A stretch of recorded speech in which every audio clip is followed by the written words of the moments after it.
Hello, welcome back to Bioclass Bytes. In this video, we are going to talk about early warning systems. Don't forget to subscribe to my channel and like and share this video.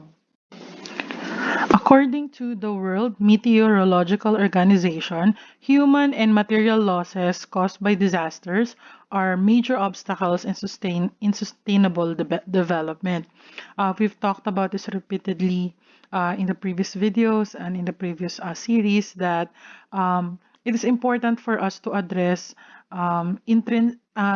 extensive and intensive risks a community might face with regard to disasters, as well as to reduce the exposure and vulnerability of the citizens while raising their resilience. Um, According to WMO, emphasis is on disaster risk reduction, not anymore on disaster response, okay, which was what we used to do in the past, but not anymore. So we need to focus now on disaster risk reduction, which involves mitigation and adaptation procedures, because this has been mentioned also. For every dollar spent in disaster preparedness, it can save us $7 worth of disaster-related economic losses in the future. Okay, so it's cheaper to invest on disaster preparedness. It's cheaper to invest on insurance, on on assessing risk and transferring consequences of disasters. It's cheaper to prepare for disasters than to actually recover from it.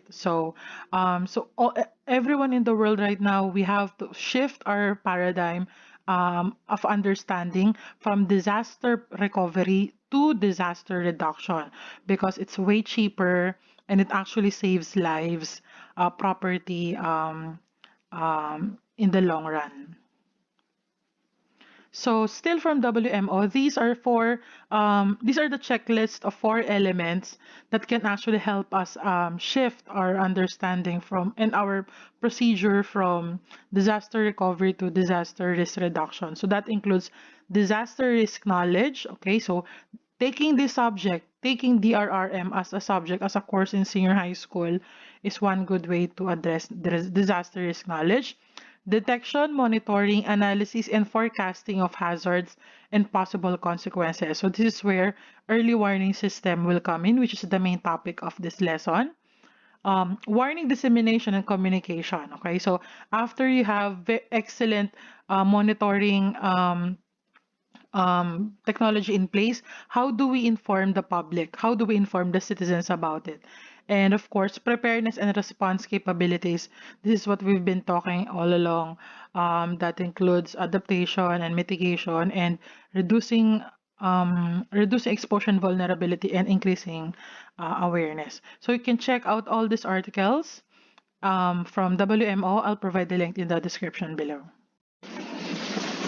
Here in the Philippines, we have early warning systems, and it is called the deployment of early warning system. It is being handled by the Department of Science and Technology, specifically Advanced Science and Technology Institute. Okay, so aside from these two agencies, the Philippine Atmospheric, Geophysical and Astronomical Services Administration, or PAGASA, as well as the DOST regional offices, also are involved in our early warning system. You can actually visit their website, and I'll provide the link in the description below. So the deployment of early warning system, aside from being a collaborative effort among all those mentioned agencies, actually aims to install granular system of hydrometeorological devices and warning stations in selected hazard areas in our country in order to collect weather risk data to be used in aiding real-time disaster mitigation efforts. Okay, so we have in place an early warning system. That's why if you have noticed, no, for several years already, we've been receiving very accurate, almost real-time announcements, usually through social media from our local government units. So it's quite normal for us nowadays to receive class cancellation announcements as early as 3 a.m. or sometimes even the day before, should there be a very strong typhoon or storm that could enter our country. So it's quite easy for us now to know what will happen tomorrow, if or if there will be cancellation of classes tomorrow. So here we have an example of a Twitter account of official Muntinlupa. So in this account, the city of Muntinlupa announces class cancellations and any evacuation procedures, and also post images of important information that's needed by the public. So that's one example. DOST Pag-asa also has a Facebook page in which they post real-time information about weather conditions. Okay, if we are expecting storms or typhoons within the Philippine area of responsibility. We also receive text from NDR RMC if there are any announcements or if there are any expected aftershocks after an earthquake. So we are almost receiving this information in real time. We also have a Facebook Live, sometimes a Facebook Live update from the OST Pag-asa if there are any expected typhoons or any irregularities or hydrometeorological events that have entered our Philippine area of responsibility. They even post all this information, all this thunderstorm level information for monitoring and also to for us to take precautionary measures against these hazards, expected hazards. Okay, so here such as flash floods and landslides. By the way, no, just a bit of reminder, if we have pets at home, do not forget to include them in our evacuation plan, okay? In case of emergency, that's the time when our pets need us the most. So please do not leave them behind, bring them with us, include them in our family evacuation plan. Make sure that we will take care of them because they are quite vulnerable during this time. So we see here a picture of a boy with his pet dog and this reminder from Animal Rescue that do not leave your pets behind. There's also an article here. I'll provide the link in the description below. So the earliest form of early warning system in the Philippines was way back in 2012 under Project NOAA. So NOAA stands for National Operational Assessment of Hazards. It was under the University of the Philippines. Um, so the Project NOAA was the Philippines' primary disaster risk reduction and management program. Okay, so they still have this website. You can check this out. Linked in the description, linked in the description box below. So they say here that UP NOAA is a multidisciplinary research center housed in the University of the Philippines.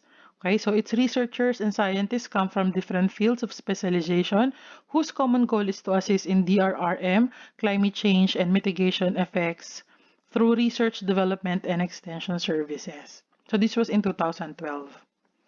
So this was still their working website, okay? So again, no, their goal is to assess hazards. So they actually have a working um, application that shows us the different websites and where they can be found here in the Philippines. So if you want, you could explore this. The UP NOAA homepage, I'll provide the link in the description below. So the Project NOAA of the Philippines was actually recognized in 2012. Okay, so by the United Nations, disaster risk reduction. So the Philippines early warning system saves lives as thousands flee Typhoon Bofa. So here in the Philippines, it was known as Typhoon Pablo in 2012. So from this article, no, it says that. Um, so the government Project NOAA enabled central government agencies to prepare and act before intensive weather arrives. Okay, so the Project NOAA is completely deployed across the country by the end of 2000. Once the Project NOAA is completely deployed by the end of 2013, we should start to see significant drop in the numbers of lives lost to disasters in the Philippines. Okay, so it was quite a very hopeful projection of the benefits of Project NOAA. So this was as of 2012. This is a news article from ABS-CBN News. So as of 2013, the Commission on Higher Education is urging students to take meteorology as a course in college. Okay, so according to the CHED person during that time, Patricia Lucwanan, it was very important to increase the number of competent weather personnel in our country because according to this UN article, no, the Philippines is hit by about 20 typhoons each year. So it's very important for us to have a working early warning system as well as meteorological experts to support the NOAA project. Okay, so the CHED supported the development of the first BS meteorology course um, in state universities and colleges. Okay, so that was also in coordination with Pag-asa. The government has identified meteorology as a priority area, given the susceptibility of Philippines to destructive hydrometeorological events. So these are the schools that are offering Rizal Technological University, Mariano Marcos State University, Central Luzon State University, Bicol University, and Visayas University. DOST also in under Science Education Institute has offered scholarships to 16 BS meteorology students as scholars. So this was up in 2013. So I'm wishing that more and more students would actually take meteorology as a course. Now, as of 2014, the Philippines from United Nations again develops disaster early warning system. Okay, so that was their project NOAA back then. So DOST again has developed an early warning system to keep the public informed of possible storm surges and landslides. So you can visit this in Knowledge Portal, linked in the description below. By 2016, the DOST Advanced Science and Technology Institute launched Pedro, Project Pedro. Pedro stands for Philippine Earth Data Resource and Observation Center. Okay, so this was a satellite ground receiving station facility with direct access to broad range optical and radar satellite data. So we already have uh, we sent satellites into space, and then we have Pedro to receive those information. Okay, you can actually visit their site, again linked in the description below. So Pedro installed the first satellite tracking antenna in the country in a ground receiving station in 2016. Okay, so it has stored, archived, and delivered 1,300 images to various agencies. So mostly that's for gathering information for disaster and risk management efforts.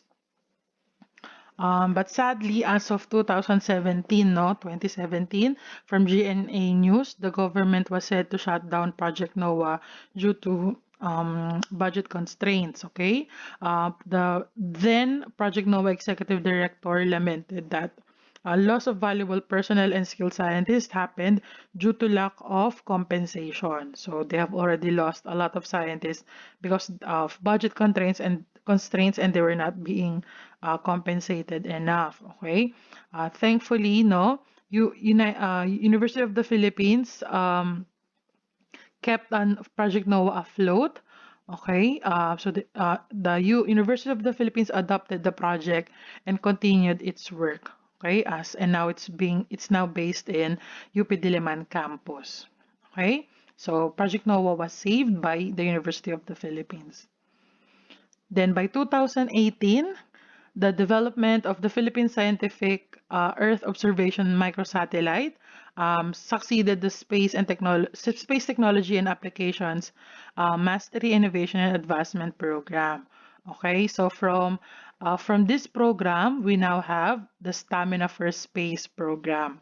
Okay, you can visit Stamina for Space. I'll provide the link in the description below. So more or less, we have a space program by 2018. So the goal of this space program was to generate valuable data for scientific Earth observation, build an industrial base for high value add activities, create an enabling and conducive environment for disciplinary research and development for scientific innovation, to develop highly trained and specialized researchers, scientists, engineers, and science and technology workers. Okay, all for all to face the challenges of the country. So we have as of 2018, we have a space program. It was under DOST, University of the Philippines, and Stamina for Space. So you can actually visit Stamina for Space. I'll provide the link in the description below. So these are, as of 2020, these are their um, news reports. So Maya 2 flight model completed, and then Diwata 2 acquired moon images, and then Typhoon Ambo, um, and more needed rain to dams during the summer season of 2020. Now, this one is one of the projects of Stamina for Space, Diwata 2. This was actually a microsatellite built microsatellite of the Philippines built by researchers of UP, of DOST, ASTI in cooperation with Tohoku University and Hokkaido University from Japan. So it looks like this. It's actually quite a small. It's a microsatellite. It's a small satellite. So I'll provide the link in the description below. So it looks like this, okay? So it was launched in October 29, 2018. So this was the second microsatellite from the Philippines to be launched in space. So this is how it looked like. This is from Flip Science. You can check their website out. So the mission of Diwata 2 is to provide environmental and natural resource monitoring. So that's multispectral Earth observation for remote sensing, data collection, provide satellite data to agriculture, fisheries, forestry, and other sectors. And under DRRM, assess damages caused by natural disasters by taking pre and post disaster images, provide means of communication for emergency responders and others. So this satellite was active since 2018. Okay. So and then again in 2018, Senator Lauren Legarda urges community-based early warning systems on top of our space program.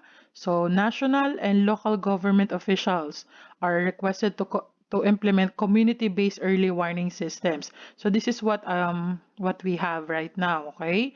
So we have this, okay, community-based early warning systems, okay, to inform their local government and local citizens. So that was urged and taken into place by 2018. Okay, so to build early warning systems and other disaster risk reduction measures to save lives and mitigate disasters. So the local authorities were all encouraged to do that. So that was as of 2018. Then, as of 2019, the Philippines received a $10 million fund to boost our early warning system for disasters. So we received that fund from the Green Climate Fund, okay, and it's being utilized for our disaster management and early warning systems. Okay, so now we have a funding as of 2019. We'll now have the funding to put up early warning system that can send hazard forecasts directly to local government units, which can now integrate to our citizens. Now, as of 2019, from Nature, respected science journal publication, so they say that the Philippines already created its first space agency. Okay, so we already have an idea about that. So, as of 2019, under this act, establishing the Philippine Space Development or Space Program, our President Rodrigo Duterte has authorized the creation of the Philippine Space Agency following the footsteps of Turkey and Australia. So it was signed into law last August 8, 2019. So that actually strengthens our space program now that a law has already enacted about it. So the goals of the space program is to provide national security, hazard management, climate change mitigation, as well as research and development of satellites. Okay? Growing the country's space industry. So you can visit this. I'll provide the link in the description below. Now, I hope you still remember Pedro. Okay, so as of 2019, Pedro, that was the ground receiving system from our satellite. So as of 2019, Pedro um, has acquired 12 satellite subscriptions. Okay, so we have, by that time, we have 81,000 square kilometers of coverage every day. We have two ground receiving stations, 2,920 times. It has passed the country. So those two microsatellites, Diwata 1 and Diwata 2, has passed the country this number.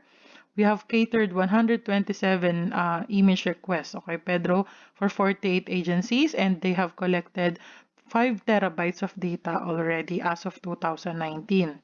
So, examples of those data would be this.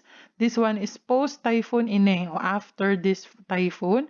This is the Ilocos region. Okay, our satellites were able to take images of that. You can find it in their Facebook page, Pedro Center. I'll provide the link in the description below. So, pre-typhoon, so this is where the water was of Bislak River can be seen. Then after post-typhoon, it has already swelled up to this point. So this was one image. Then another one, this is from Barangay Bato, Makilala, Cotabato. Okay, so this was before and after that landslide in November 2019. So this was the extent of the landslide. Okay, comparison before and after the disaster. So this is from the Metro Manila, Philippines, high resolution image of congestion of vehicles along South Luzon Expressway. So our school is somewhere here, and then we're quite near to South Luzon Expressway. So that's one image from Pedro.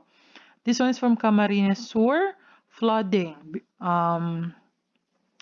So this one, pre and post flooding, uh, pre and post typhoon satellite imagery of flooding. Okay, so possible floodings. Pedro and the satellites were able to project all that. So this was possibly sent to the local government units to advise their citizens. Then this one is from Cagayan Valley, still possible floodings using the satellites and Pedro as technologies. Now, as of 2020, the Stamina for Space from their Facebook page celebrated the second year of Diwata 2 in space. Okay, so 2 years in space. Remember, this was launched in 2018. So it has all this information and images, and you can read all this. I'll provide the link in the description below. And then right now, no, so the Philippine Space Agency is also using their data for COVID-19 monitoring. Okay, you can visit their projects, COVID-19 project. I'll provide the link in the description below. And then as of 2020, aside from Diwata 1 and Diwata 2, we also have sent two nanosatellites in space, Maya 1 and Maya 2. Okay, so they're micro and then nano satellites orbiting in space. Now, as of 2020, these are all the information examples of mappings that we have received, or the Philippine Space Agency has developed already. Okay, so this one is for mapping agricultural crops for corn in Isabela, and then this one also for rice. So this could help us indicate good plantations of corn. Okay, so this one can be given to our agricultural experts in order for them to plan their agricultural activities. Now, if you're wondering why is it important for the Philippines to have its own space program, I definitely agree. Okay, so these are two quotes from our well-known and well-loved physicist. So it's important for us to also participate in the exploration of space because, according to Carl Sagan, the cosmos is within us, and we are made up of star stuff. We are a way for the universe to know itself. So that need, that drive to actually explore space must be found within each and every one of us. And according to Edwin Hubble, equipped with his five senses, man explores the universe around him and calls that adventure science. So all for the progress of humankind, the more we should support our Philippine Space Agency. Okay, now, even if we are studying through online distance learning, I think it is important for you to know that we have disaster and emergency preparedness protocols set in school. Okay, this one is from the World Bank Group, International Finance Corporation, disaster and emergency preparedness guidance for schools. You might want to check this out. I'll provide the link in the description below.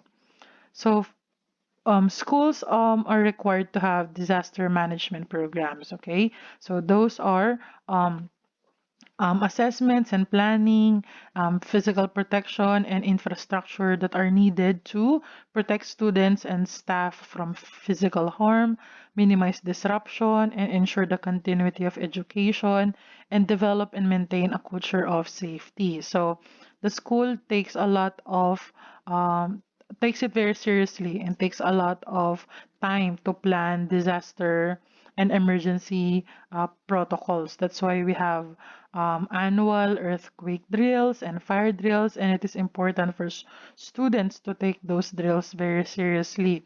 The school also trains teachers and give out seminars for us to be informed on what to do in case of an emergency. Okay, so that's also one thing for you to note, so that when you're in school, you will know what to do. When you're at home, you will know what to do.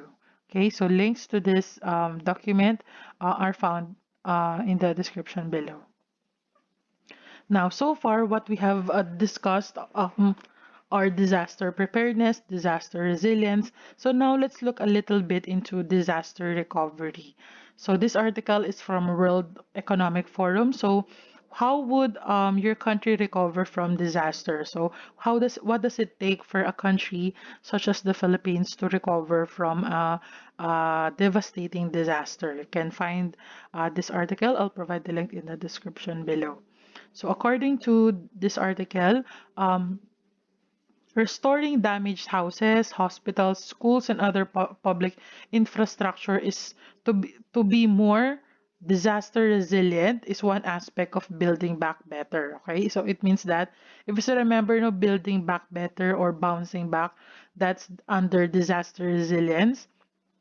So, should a disaster occurs, as the nation builds back or as the community builds back, it is important to incorporate now the lessons that they have learned from that disaster. So that includes creating more disaster resilient buildings, more disaster resilient housings, or more polished disaster risk reduction policies and management in place. Okay, so building back better is not always easy because it costs more.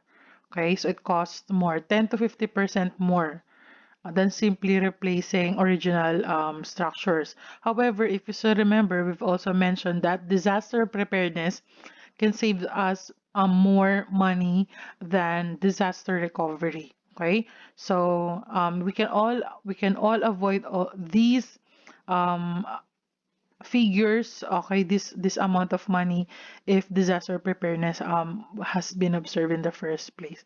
Okay, however, that's something that we really cannot um, prepare for the funds that will be needed, especially now that the Philippines is facing this pandemic and funds are low all across sectors.